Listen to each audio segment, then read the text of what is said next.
రోజువారీ కంటే అది మన అదృష్టం అండి. ఇది అనౌన్స్మెంట్లు మనం తోలటం కాదు కదా. అనౌన్స్మెంట్ ఉన్న రోజు మా అబ్బాయి నేను వెళ్తే 2000 వస్తాయి, ఇద్దరం వెళ్తే. లేని రోజు ఉండదు. ఆ నెలలో 10 రోజులు ఉండొచ్చు, 15 రోజులు ఉండొచ్చు, ఒక్కోసారి నెల కూడా ఉంటాయి. నడుస్తుందా అండి? అంటే ఇంట్లో మంచిగానే నడుస్తుందా? పర్వాలేదు సార్, దేవుడి దయ వల్ల అందరూ. ఎందుకంటే మా అబ్బాయికి ఫ్రెండ్స్ లేరు, ఎటు వెళ్ళడు, ఎప్పుడు నాతోనే ఉంటాడు. మీరు అంటే మీ అబ్బాయి ఒక్కరైనా మీకు? అబ్బాయి అమ్మాయి అండి. అమ్మాయి. ఇద్దరికి పెళ్ళి అయిపోయింది.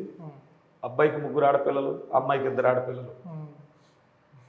అయితే అబ్బాయి నా మాట ఇప్పుడు జవదాటండి. ఓకే. అంటే వాళ్ళని కూడా బాగా కష్టపడి చదివించి ఉంటారు. అవును. నేను అబ్బాయి కూడా డిగ్రీ దాకా చదివాడు. ఆ తర్వాత పెళ్లి చేసేసాను. నాతో పాటు ఆటో నడుపుకుంటా మా యూట్యూబ్ ఛానల్ ఆ పాట చేయించాను అన్నాను కదా, రఘుకుల తిలక. తర్వాత పాట చేపిద్దాం అనుకుంటే ఆ అబ్బాయి మాకు దొరకలేదు.